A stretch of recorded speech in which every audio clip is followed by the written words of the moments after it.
December 1st, 2025. Inform the public about the location of the Opens Meeting Act posted in the council chambers and accessible to members of the public. At this time, we'll start with a moment of silence, followed by the Pledge of Allegiance.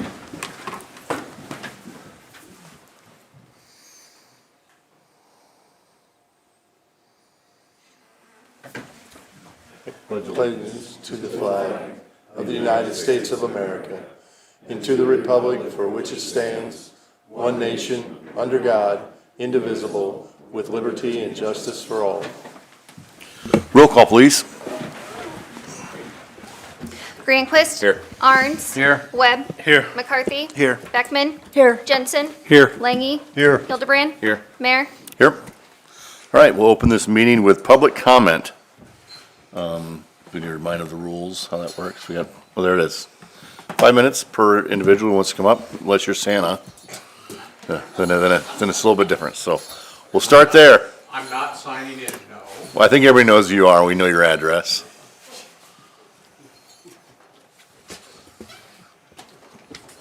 Merry Christmas. Merry Christmas to you too. Christmas, Santa. Keep in a good spirit. Thanks, sir.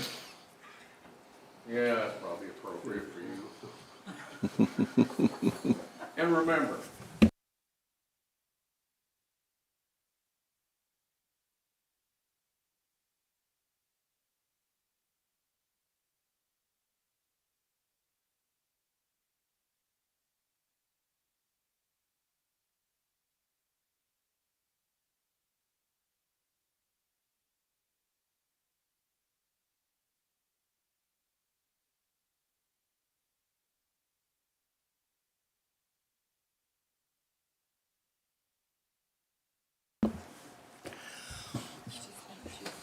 Thank you, sir. Merry Christmas.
Webb to stop talking to me.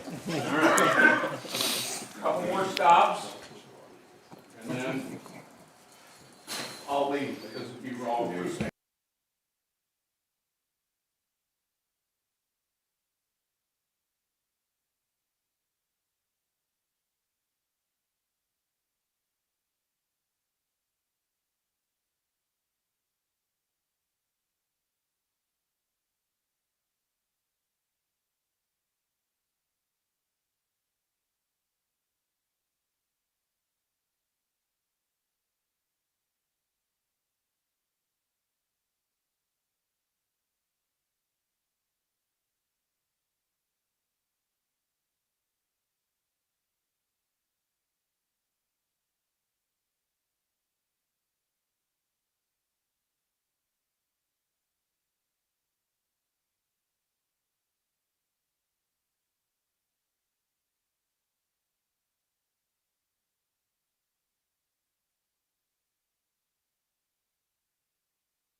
I'm not quite sure.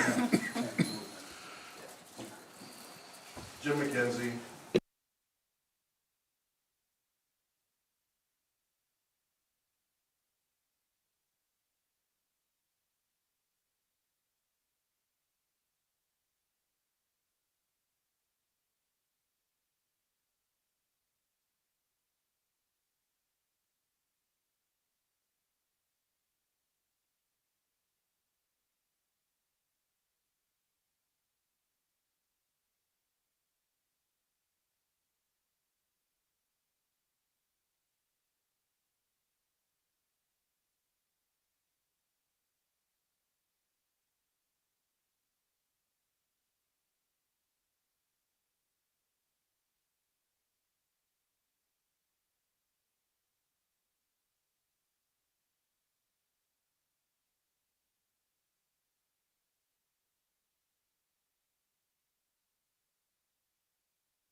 That we asked of these 4 cities was, does your council hold subcommittee meetings? If so, are those meetings recorded and are minutes taken? And I'll read to you a snippet of each city's response. Columbus, yes, we have 3 subcommittees. Public Property, Safety, and Works Committee comprised of 4 city council members. Public Finance, Judiciary, and Personnel Committee comprised of the other 4 city council members. Committee of the Whole comprised of all 8 city council members. The Property and Finance Committee meetings have audio recordings. The Committee of the Whole has video and audio recordings. Minutes are taken for all 3. Fremont, we do not have any formal subcommittee meetings for our council. Kearney, no, our city council does not hold subcommittee meetings. North Platte, we used to hold subcommittee meetings years ago and minutes were taken, but we stopped doing them. I'm not sure why. So in summary, staff contacted 4 cities. 3 of the 4 do not even have subcommittee meetings. And the one that does, Columbus, has their subcommittee meetings advertised and open to the public. I took this one step further and looked into all first-class cities in Nebraska with a population greater than 10,000. And I could not find any cities other than Columbus and Norfolk that have formal subcommittee meetings. I did not do an exhaustive search, but I looked at their websites and in some cases their municipal code to see if there were any reference to formal subcommittee meetings that are composed specifically of city council persons like Norfolk and Columbus. Many cities appear to have boards and commissions in which some council persons participate along with members of the community. I assume these meetings are open to the public since they contain members of the public. The conclusion I come to is Norfolk is an anomaly, but not because we were recording subcommittee meetings, but because we have formal subcommittee meetings, unlike most other cities, and they take place behind closed doors, not open to the public, and now not even recorded. A couple things came to mind as I was researching this. First of all, why is it so hard to just do the right thing? If you're going to have subcommittee meetings, hold them in public like Columbus does, and record them so they can be viewed at a later date and time by those who cannot attend. Secondly, if all these other communities are operating without formal subcommittee meetings, then why do we have so many? And why are they held behind closed doors with no recording of what took place? Norfolk seems like the only first-class city I could find with a population greater than 10,000 that holds subcommittee meetings closed off to the public. It's simply not right, and it shows Norfolk in a very poor light. We must move away from this insular, inward-focused culture in the city. We must be willing to embrace public input and public knowledge of our decision-making and policy-forming process. Either eliminate the subcommittee meetings altogether or make them open to the public. Thank you. Jim, I have a question. For clarification, what are you considering formal, or what are you implying as formal? If it's in your city code or pretty much it's gonna be in your city code, or you have regular subcommittee meetings that are made of the city council persons. Okay. Okay, thank you. All right, anybody else?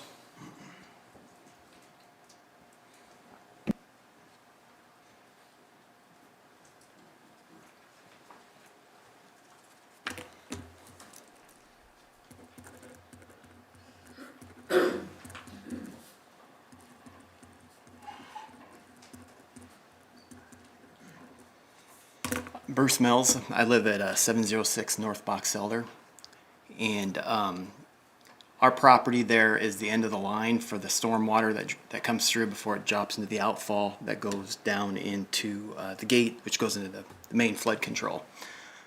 So I started having contact with city officials in July, just trying to get some resolve to help clean that out, because we get sediment that comes down to our property. Some of it's our sediment too from there. Just help getting it cleaned out because it's a mess. So that started in July. I did talk to Mr. Ramus and a few others. I just want to get some time to get down to have a meeting to talk about what we can do to fix the problem, because it seems to be an issue. There's quite a bit of sediment buildup there. So that's all I wanted. I just want to know what other process I have to do to go through to get a meeting to talk about this. If you had, well, go ahead, Steve. You want me to answer? Yeah. So Bruce, since we've had our conversations, we have been working on that. I've got one proposal right now to put a 54-inch CMP in there, and we are gathering 2 other proposals to do the same. Once I've got those other 2 in my hands, then I'll reach out to you and we'll have some conversation around that. But my goal here is to move that forward come spring and completely eliminate the problem. Okay. All right. Well, I appreciate that. That's all I needed. Thank you.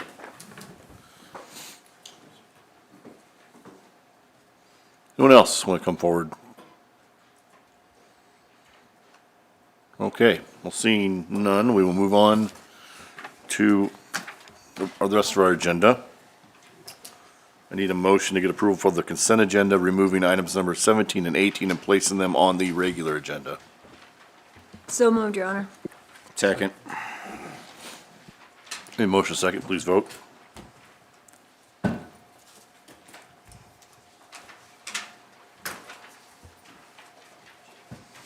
All council members voting in the affirmative, motion carries.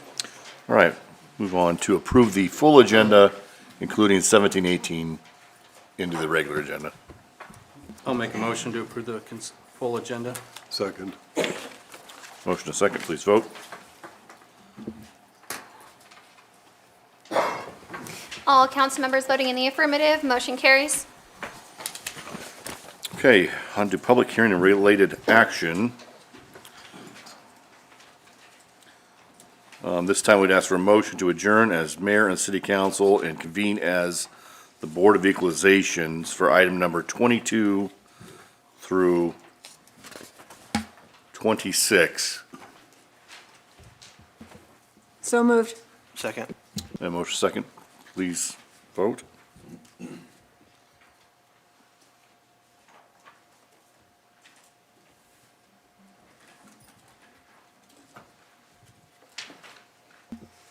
All council members voting in the affirmative, motion carries.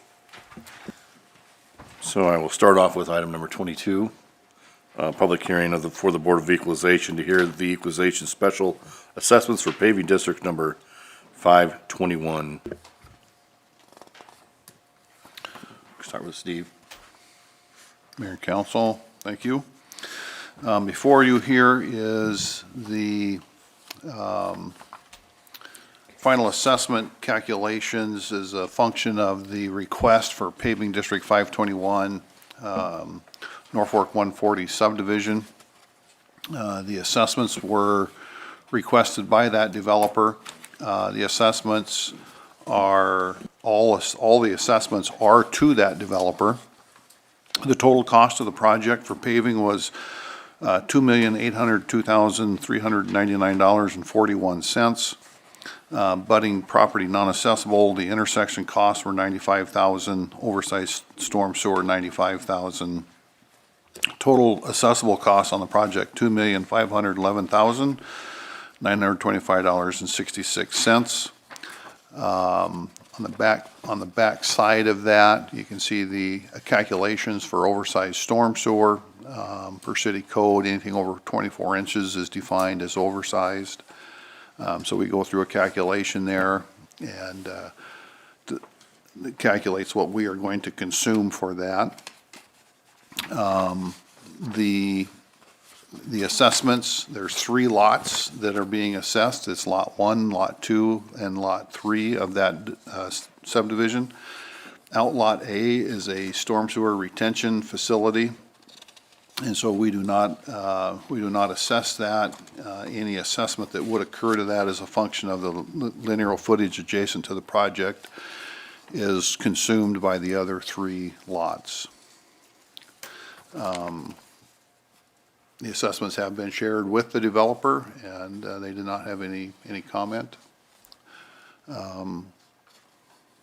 The assessments themselves, in terms of, you know, what it does for that developer, obviously it allowed them to move an operation that they had here in town. The Nebraska machinery operation is part of theirs, and so they have relocated that over there. And they desire to, and are currently actively working to get other development moving in that subdivision. Any questions on that one?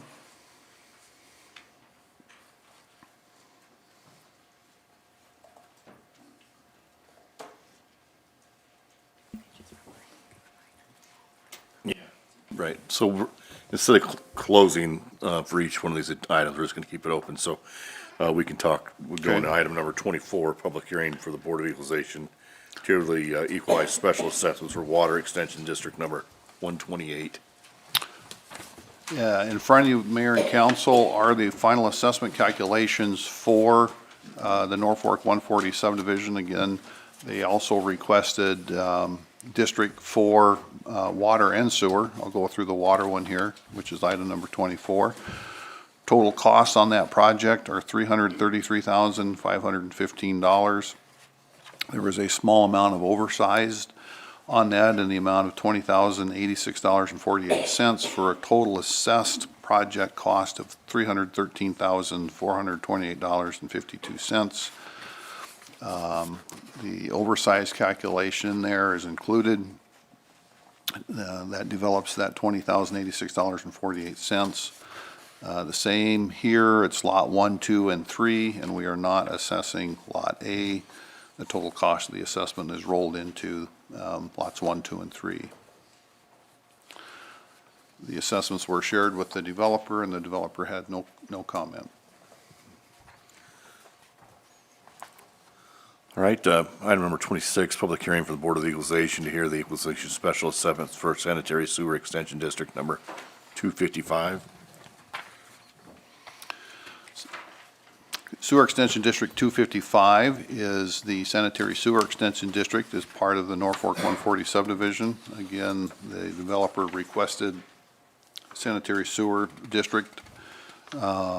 Total cost of the sanitary sewer district is $189,640.95. The abutting non-assessable oversized cost, $1,137.29 for a total assessable project of $188,503.66. Oversized calculations are shown there on the back side, and again, the assessments are to lots 1, 2, and 3 of the subdivision. There's no assessment to outlot A.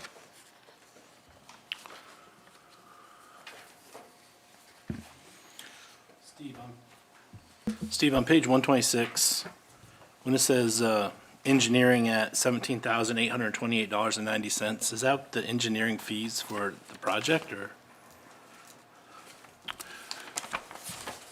Do we usually cover the engineering fees? I guess I'm asking, it looks like a low number, like there'd be a engineering cost outside of that number. The page you're referring to, is that in the, is that the sewer district? Sewer district? So the engineering contract, I don't recall necessarily off the top of my head, but the largest portion of the engineering contract was on the paving side.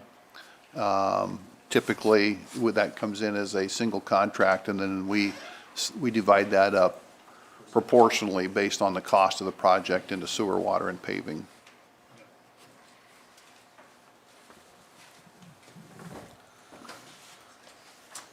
Any further discussion as the Board of Equalization?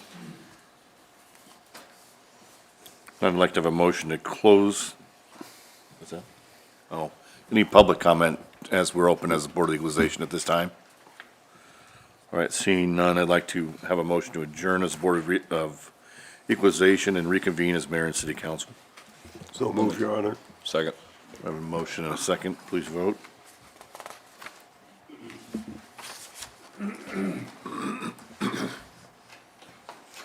All council members voting in the affirmative, motion carries.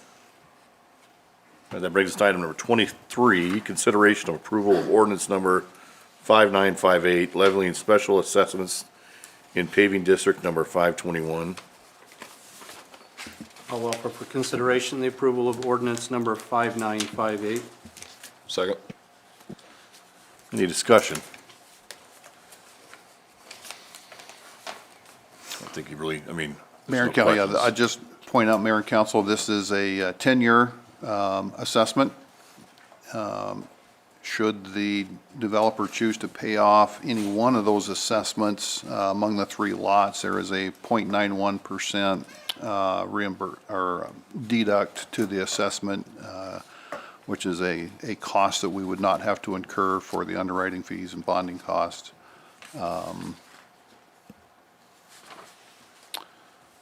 Again, the benefit to the property is their ability to develop the property, sell off portions for development. It also brings sewer service, water service, enhanced fire service into that area. Any questions for me? Any questions from the public at this time?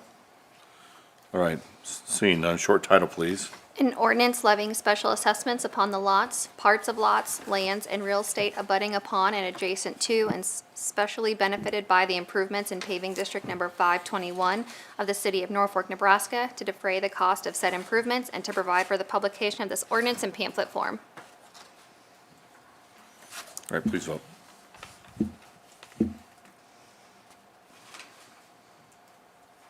All council members voting in the affirmative, ordinance number 5958 carries on first reading. Your Honor, I'd move that we suspend the rules and pass this ordinance on second and third reading. Second.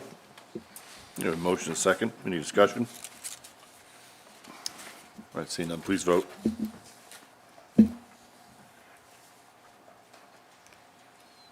All council members voting in the affirmative, ordinance number 5958 carries on second and third. All right, that brings us on to item number 25, consideration of approval of ordinance number 5958, levying special assessments in Water Extension District number 128. Your Honor, I move consideration of ordinance number 5959, first reading. Second. A motion, a second. Any other discussions, questions for Steve? Mayor and Council, I'd just point out, the paving district was set up as a 10-year district. The water and sewer districts, we typically set up as 20-year districts, and that is what is before you here is a 20-year district for the water extension. Any other discussion? Any discussion from the public? All right, seeing none. Short. Actually, I do have one. Okay, go ahead. So you said this is a 20-year versus a That is 10-year on correct. the paving? Is there a reason why it's different? The only answer I have would be that just historically, we've done 10-year on paving and 20-year on water and sewer. I don't know if there's more history to that, Randy. I don't know about more history, but the water and sewer mains have a much longer expected life than the paving does. I know in our fixed asset system, we normally depreciate the paving over 30 years, assuming that within 30 years that street will have to be rebuilt. The water and sewer mains are 100-year life, and we've got some mains in place that are longer than that life. So I'm guessing that when we did that, that was based on much longer life, the fixed assets being paid for, those special assessments have. Okay, thank you. The only reason I asked was just the paving was so much more expensive. It seemed weird that it was on a shorter term than a less expensive item, but makes sense, Randy.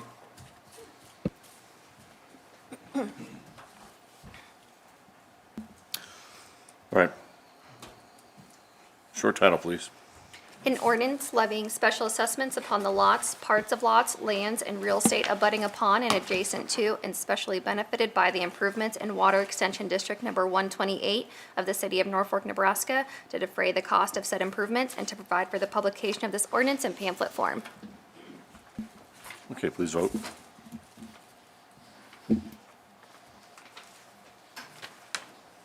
All council members voting in the affirmative, ordinance number 5959 carries on first reading.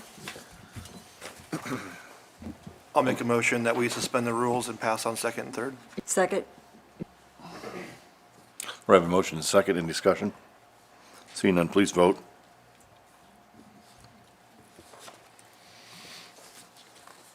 All council members voting in the affirmative, ordinance number 5959 carries on second and third. All right, on to item number 27, consideration approval of ordinance number 5960, levying special assessments in sanitary sewer extension district number 255. Make a motion that we, for consideration of approval number 5960. Second? All right, we have a motion, and a second. Any discussion? Steve, do you have anything else I'd to just add? point out, again, Mayor and Council, I'd just point out this is set up as a 20-year assessment district. Any questions for Steve? Any questions on anybody? Okay.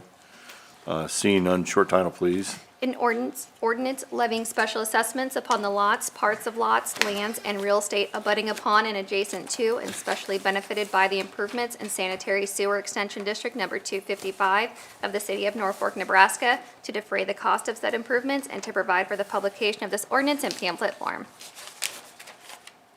All right, please vote.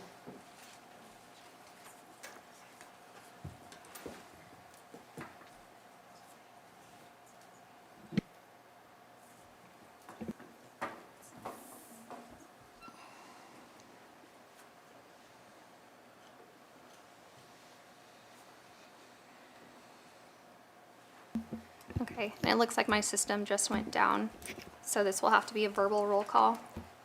Grandquist, Yes. Arns, Yes. Webb, Yes. McCarthy, Yes. Beckman, Yes. Jensen, Yes. Langy, Yes. Hildebrand. Yes. All council members voting in the affirmative, ordinance number 5960 carries on first reading. I'll make a motion that we suspend the rules and pass ordinance 5960 on second and third. Second. Your motion is second. Any discussion? Seeing none, please vote. Grandquist, Yes. Arns, Yes. Webb, Yes. McCarthy, Yes. Beckman, Yes. Jensen, Yes. Langy, Yes. Hildebrand. Yes. All council members voting in the affirmative, ordinance number 5960 carries on second and third. All right, now it brings us to item 28. Need a motion, well, what we'll do for item number 28 and 30 is we're going to open the public hearings at the same time and have those discussions. So at this time, we need a motion to open the public hearing. So moved. Second. You don't need a motion, you can just Sorry, open it. sorry, I don't need a motion second. I can open that. So opening the public hearing for item number 28. It's not popped up there either. My system went down, I have to fix it. Okay. All right. Public hearing at the request of Raymond and Julie Stalla to consider a zoning change from A agricultural district to I-1 light industrial district on a property generally located 1/2 mile west of the intersection of 61st Street and Highway 275. Did you want to open number 30, both? We have, yeah, Okay. 28 and 30, correct. Okay, So you can discuss both items. perfect. So this is probably going to be easier in picture form. So we're kind of out here on the edge of our ETJ, so you can kind of see where this colored line is. That's where the start of the Madison County zoning begins, and they are the whole top piece and just some of this bottom piece. And so that is where the picture comes in handy a little bit. Because there's also a plat, if these go through on all three readings, a plat will follow. And this is what the zoning is really being asked for. So this is that whole first top piece that was in the red. There's an existing house on this pink one that is being requested to rural residential, so it would stay conforming as a residential lot then, with the remainder of it being these two lots, north and south, being requested into I-1 along the highway. And then there's a second RR lot that is coming down here as a flagpole and opening up into a minimum 3-acre lot for well and septic, being we don't have water and sewer out there, for future planning, because the people who own this piece have a feeling that one of their children would want to build a house out there, and there's already other things going on there because it's a Arista ranch. And so, because we're going through a zone change and a plat, it just seemed logical to have it all done at the same time. And you're that close to the ETJ anyway. So hopefully that helps. The applicants are here if you have any questions for them. And what is the request for the I-1 for? The future businesses on there, you mean?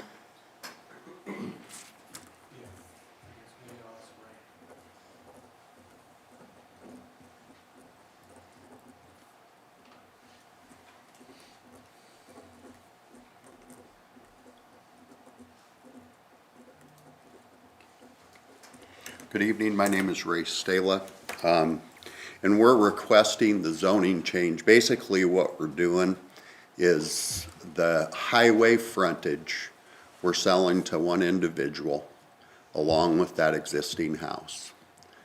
The south part of that piece of property we would like to sell to the Arista Ranch people. So the Arista Ranch people have kind of outgrown their facility as far as what the equipment that they use. And so what they'd like to do is put up a shop there on that south part. And then the people along the highway are considering doing like oversized storage units. Whether that comes about, I don't know for sure, but that's what the discussions have been. Right, because it would be under a conditional use permit under C3. So that's how we got to I-1, and with the Olsons and their shop, it seemed fitting to go to I-1 also. Any other questions, concerns? Thank you very much.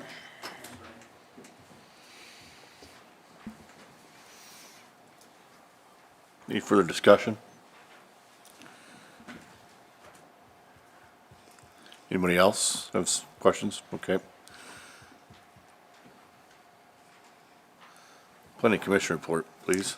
The Norfolk Planning Commission held public hearings on November 18th, 2025 to consider zoning changes on property generally located 1/2 mile west of the intersection of 61st Street and Highway 275. The requests included changing the zoning from A Agricultural District to I-1 Light Industrial District and from A Agricultural District to RR Rural Residential District. The Planning Commission recommends approval of both requests with a 7-0 vote. All right, this time we'll close the hearing and we'll move on to item number 29, consideration of ordinance number 5961, approving a zoning change from an A agricultural district to an I-1 light industrial district on property generally located 1/2 mile west of the intersection of 61st Street and Highway 275. I'll offer for consideration the approval of ordinance number 5961. Second. All right, motion is second, and Val will lead us in discussion. Do we have any questions for her? Or any additional questions, I guess?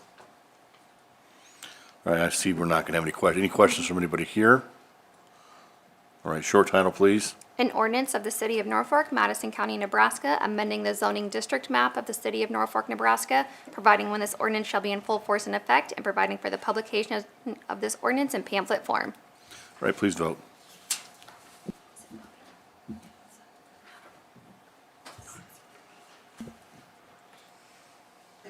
All council members voting in the affirmative, ordinance number 5961 carries on first reading. Seeing no opposition, I'll make a motion that we suspend the rules and pass on second and third. Second. We have a motion to second. Any discussion? Seeing none, please vote. All council members voting in the affirmative, ordinance number 5961 carries on second and third. That removes us to item number 31, consideration of ordinance number 5962, approving a zoning change from A, agricultural district, to RR, rural residential district, on a property generally located 1/2 mile west of the intersection of 61st Street and Highway 275. I'll make a motion for consideration of ordinance number 5962. Second. All right, we have a motion to second. Any other questions or discussion? Guessing none. Anybody from the audience have anything? Okay. With that being said, short title, please. An ordinance of the City of Norfolk, Madison County, Nebraska, amending the zoning district map of the City of Norfolk, Nebraska, providing when this ordinance shall be in full force and effect, and providing for the publication of this ordinance in pamphlet form. All right, please vote.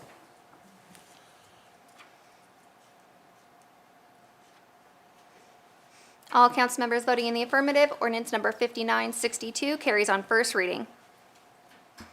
Make a motion that we suspend the rules and pass ordinance 5962 on second and third. Second. All right, motion to second. Any discussion? Seeing none, please vote.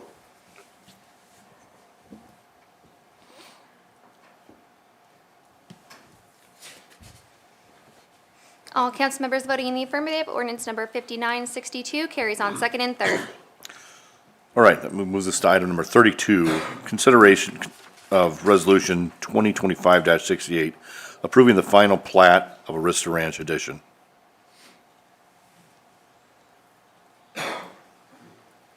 All over consideration of 2025-68. Second. All right, we have a motion to second. Any discussion?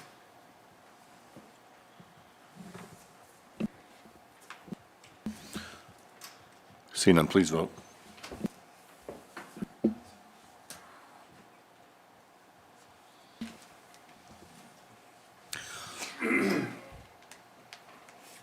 All council members voting in the affirmative, resolution 2025-68 is adopted.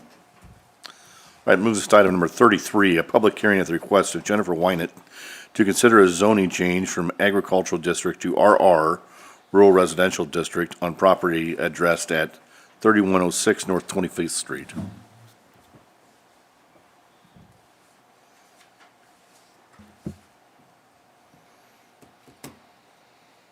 And the discussion on this will go to Val.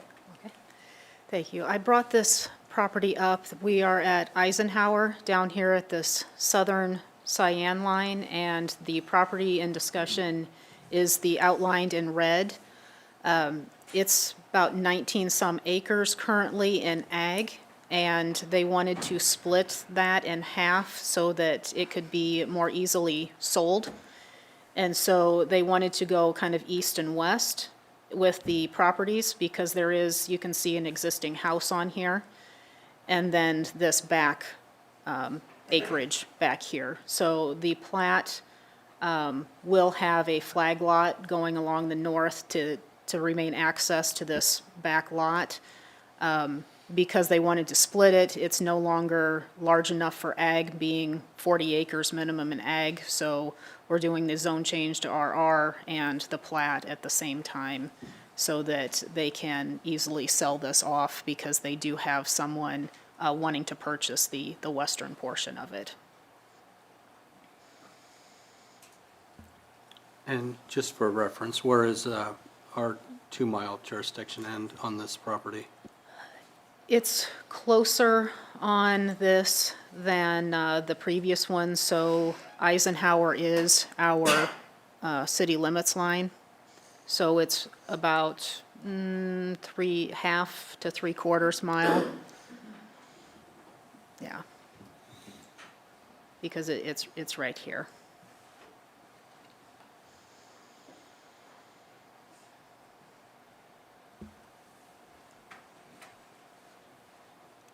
Any other discussion? Anybody want to have any questions? All right, this time, planning commission report, please. The Norfolk Planning Commission held a public hearing on November 18th, 2025, to consider a zoning change from A Agricultural District to RR Rural Residential District on property addressed as 3106 North 25th Street. The Planning Commission recommends approval of the request with a 7-0 vote. All right, with that, we'll close the hearing.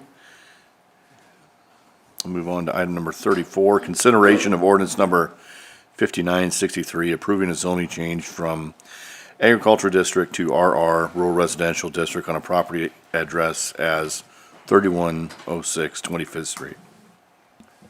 Your Honor, I move consideration of ordinance number 5963 on first reading. Second. All right, motion second. Any other discussion for Val or any questions for Val? Anybody from the audience have anything, the public, general public have any questions? All right, seeing none, short title, please. An ordinance of the City of Norfolk, Madison County, Nebraska, amending the zoning district map of the City of Norfolk, Nebraska, providing when this ordinance shall be in full force and effect, and providing for the publication of this ordinance in pamphlet form.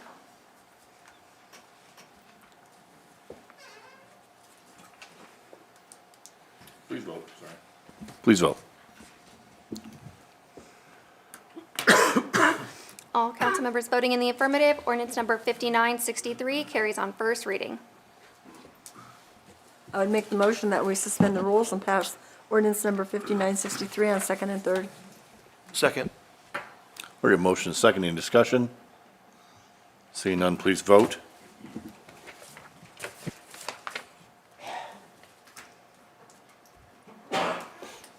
All council members voting in the affirmative, ordinance number 5963 carries on second and third. Right, on to item number 35, consideration of resolution 2025-69, approving the final plat of the Wynett subdivision. I'll offer for consideration the approval of Resolution 2025-69. Second. Okay, we have motion second, so any other discussion for Val? All right, seeing none, please vote.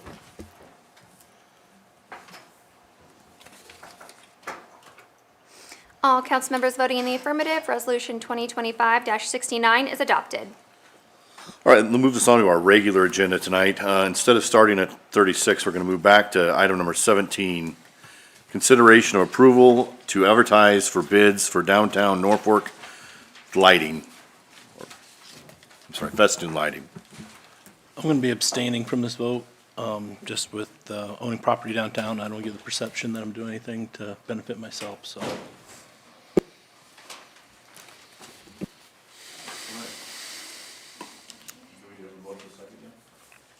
I'll make the motion. We have a motion and second. All right. Candace will be leading us with discussion. Any questions for Candace? Yeah, so in front of you is a request to advertise for bids or quotes for the Festoon lighting. This is a part of the Civic and Community Center Financing Fund grant that we received. And that grant specifically in this funding year was set aside for creative districts. This was one of the activities that was really in sync between the Creative District Strategic Plan and our Downtown Norfolk Plan and survey results. So what it will entail is festoon or lantern type lighting at several intersections along Norfolk Avenue, including 2nd, 3rd, 4th, and 5th. And then it takes festoon lighting or those small bulb lighting, and it'll drape it across the street as you go down 3rd Street towards Brosh Avenue. And then it'll take and go down Brosh Avenue to 2nd Street. Then it'll turn again on 2nd Street and connect with the Geary pedestrian bridge that was just put in. So we are ready to advertise for bids, and we're excited to get those cost estimates to come back and move forward with the rest of the project, which would be alleyway lighting. I would field any questions that you have. When do you anticipate the start of the project and maybe the end of the project? I would hope that the start of the project will be as soon as possible. There will have to be some new footings poured as a result of some more robust poles that will need to be put in to support the weight of the festoon lighting and lanterns.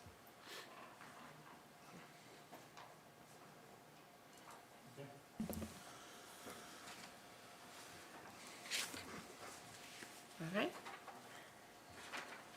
Any other questions? Anybody from the audience, anything?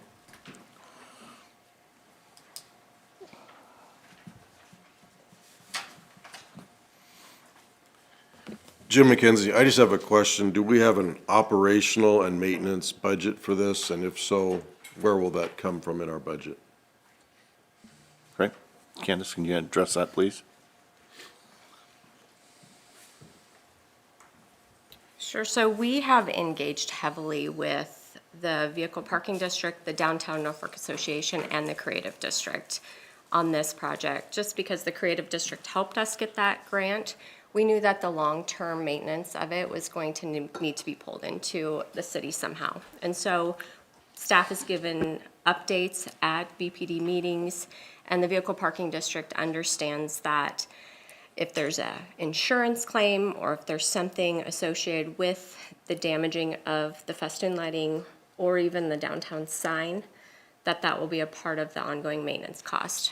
Additionally, the downtown Norfolk, the new manager will help us just monitor those lights to let us know when lights are out and need to be replaced, so.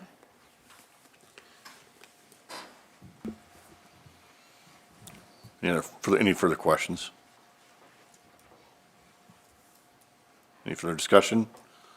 I guess, and the big thing about this too, this is just authorization to go out for advertising for bids on it, you know, so it's not even that, it's, you know, so I'm not real sure where the maintenance question came in at, so. Okay. Well, I think, Jim, honestly, just looking long-term, if this goes through, just to have all the pieces of the puzzle in place, so I think it's a legitimate question.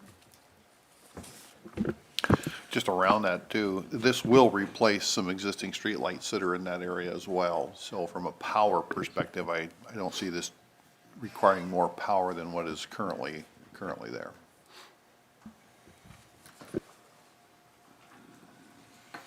All right, I believe we have a motion second here. So, go ahead and vote.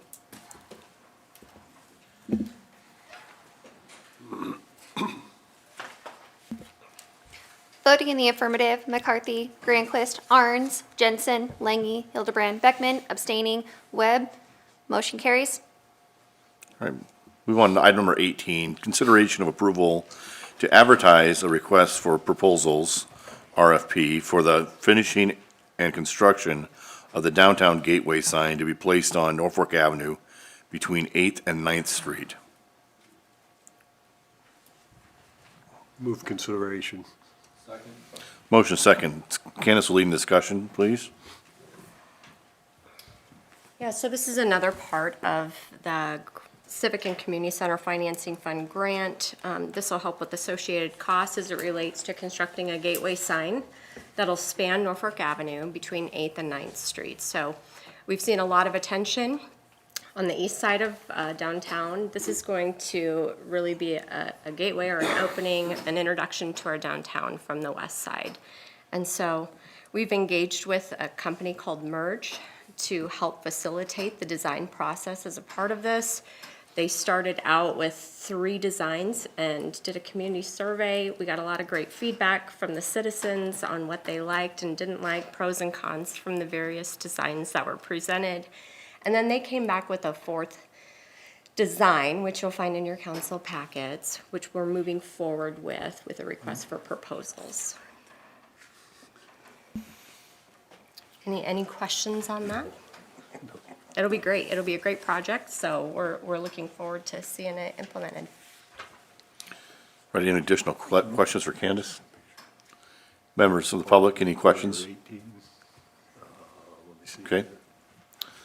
Seeing none, please vote.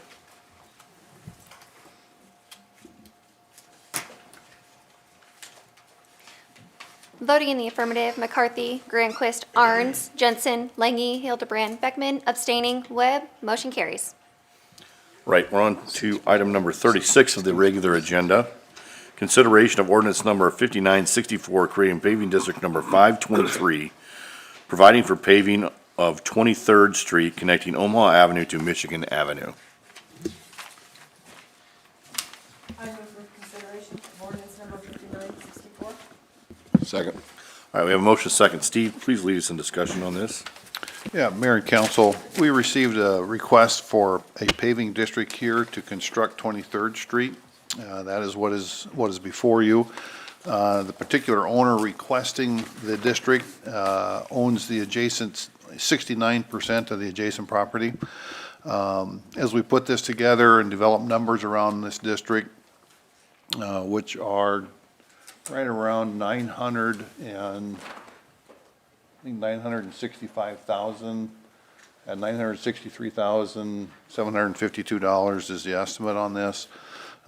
We did go out there and meet with all the other property owners that would be have some assessments to them.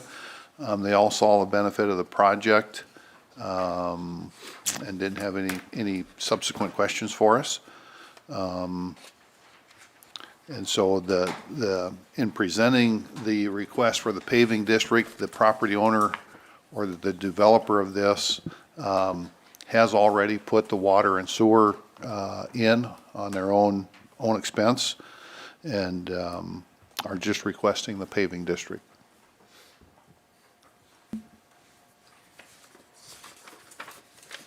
The developer himself has, I'm going to just read off here what's going on there in terms of the different property owners, so there's an understanding of how many we have.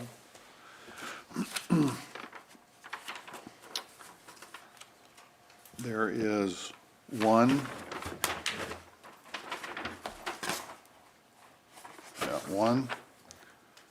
2, 3, 4. There are 4 different property owners in there. Again, the requesting party having 69% of the adjacent property. And you said most donors were in agreement with, Yeah, I didn't get any opposition to the district. okay. Is there anybody here, an owner adjacent to those properties or anything else? Okay. Any other discussion for Steve? Anybody from the public have any questions on this project? All right, short title, please. An ordinance creating paving district number 523 in the city of Norfolk, Nebraska, ordering the construction of street improvements therein, and ordering the publication of this ordinance in pamphlet form. Please vote.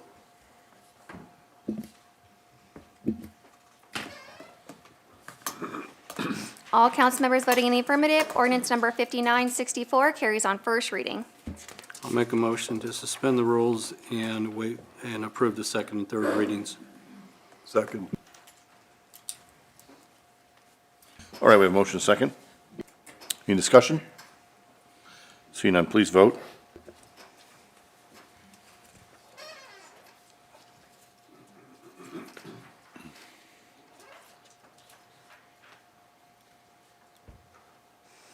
All council members voting in the affirmative, ordinance number 5964 carries on second and third. With second and third passing this evening, we'll move on to 37. Consideration of approval of engineering design service and construction services contract with McCleary Engineering, Inc. for 23rd Street paving district project for an amount not to exceed $90,000. I'll make a motion for consideration of approval. Second. Right, motion second, and Steve again will be leading discussion here. Yeah, Mayor and Council, before you is a contract with McClowery Engineering for design services and construction administration services. McClowery was the engineer that the requesting developer had used for the rest of the engineering on their site. Because of that, we're seeing a very favorable cost for engineering services on this, and about 6% of construction. And so we would recommend moving that contract forward.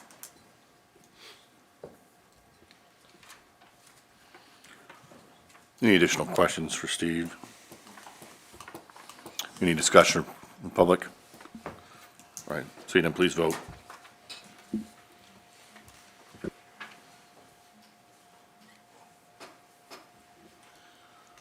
All council members voting in the affirmative, motion carries. All right, we're on to item number 38, consideration of resolution 2025-70, authorizing an agreement and waiver with the International Association of Firefighters, local 1005. Trevor will be leading us in discussion for this. I'll make Good a evening, motion. Mayor and Need a Council. motion? Yeah, We need a motion. Sorry, I brought you up a little quick. You're good. Second. We have a motion and a second. Now, Trevor, feel All free. right. Good evening, Mayor and Council. Trevor O'Brien, Assistant Fire Chief. I'll try not to go too long, about a half an hour or so is all I got for you, so I don't want the meeting to go too late. We would just like to request your consideration authorizing an agreement and waiver with the International Association of Firefighters Local 1005. While this agreement's between the local and the city, and I'm not part of the local, I don't want to speak on their behalf, but I would like to talk to you in regards to all the firefighters within our department that have invested time and effort into this. This agreement and waiver with the International would approve a shift schedule change from the current 24/48 schedule to a 48/96. This would start on January 1st, 2026, and it would waive the statutory rights pursuant to Nebraska Statute 35-302, which just classifies how long firefighters can work before they have to have time off. So with that 48/96 shift schedule, that would go over that 24-hour period of time that we have. As a result of increased call volume, our firefighters are finding ways to help with mental health and well-being. Studies have shown that this 48/96 schedule has some benefits in comparison to what our 24/48 shift schedule has allowed for us. We've talked to some counterparts in the industry who have also made this transition and have given testimony to better work-life balance, better mental well-being, time off, able to kind of recoup from the job before they dive back in. So at the beginning of 2025, we required that 100% of our staff vote on this topic. And after doing so, we required 2/3 majority or 66%. We had over 80% that were in favor of this. So it doesn't come without some heartache. Obviously, there's family things that have to take place when these type of shift schedule changes happen. There's always some uncertainty with what that's going to look like on the backside.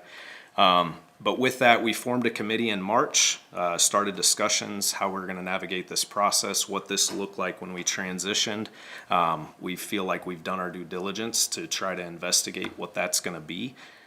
Still, of course, some unknowns, but we've come to realize that we're not the only ones doing this within the state. Grand Island's also making this change starting in January as well, and Scottsbluff has been doing it for some time now. So they actually were on the 48/96, switched back for a brief period, and went back to the 48/96. So they went 48/96, 24/48, back to 48/96 because of the benefits that they saw. So with that, it's not expected to have a negative financial impact. It's intended to be a positive investment in the health and safety of our staff. Obviously, happy and healthy staff serve the community at high levels, so we want to invest in them to make sure that's preserved. This will be just a one-year trial period starting in January with 3-month evaluations just to see how everybody's handling it, what we might want to change or tweak.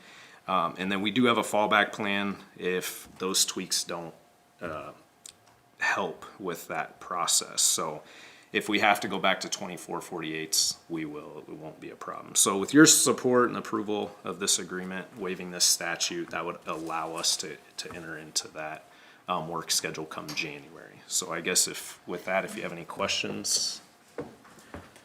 So Trevor, you're going to evaluate every 3 months, you said? Yep, that's our plan. And so would you then, if something doesn't work, go back, like the other company did, you said they went back to the 24 and then they went back? If you find that would work, are you able to verify that adjustment. Yep, we would. So we would just, this agreement would become null and void, and we would just go right back to our personnel manual and the way that that is structured. Right now, we're not making any personnel manual changes. This statute just waives the work requirements for the duty hours specifically. Thank you. Yep. Was there any concerns from other firefighters? Yeah, we did have a few, and we still do, to be honest. And everybody that's made this transition has kind of had that. What a lot of departments have found, though, is after they've made that switch, there would be a vast majority of those folks that were nervous about it in the beginning that came to really like this shift schedule and made it work for them. But again, we do have a vast majority that are in favor of it. And we met with every shift, actually everybody in the division that works this schedule to discuss all of those things, their concerns, things that they like about it. We've done a lot of research and things like that as well, so. Any other questions? Will this increase or decrease the amount of hours that a firefighter would put in an average week? It actually doesn't change it in the end. It just changes it up front a little bit, depending on what week you're working, which days. So the statute just states that we can't work more than 60 hours in a week on average over the course of a month, and we're still within that. Right now, we do have Kelly days that offset the hours that we're over, which a Kelly day is just an extra day that we get off, so we're not paying extra overtime and those types of things. We would still have that Kelly cycle. There is some of these departments that have made this transition have gone away from Kelly cycles, but again, there would be a financial impact with that, and we did not want to do that right now. If it, for some odd reason, became a problem, that might be something we would explore down the road, but we have no desire or anticipation to do that currently. Yep. I appreciate you guys getting all the input, put into a vote. I mean, that makes it easier for us to understand that there's buy-in, so thanks for doing that. Yeah, absolutely. Thank you, All appreciate it. right, thank you. Yep. Any further discussion? All right, seeing none, please vote.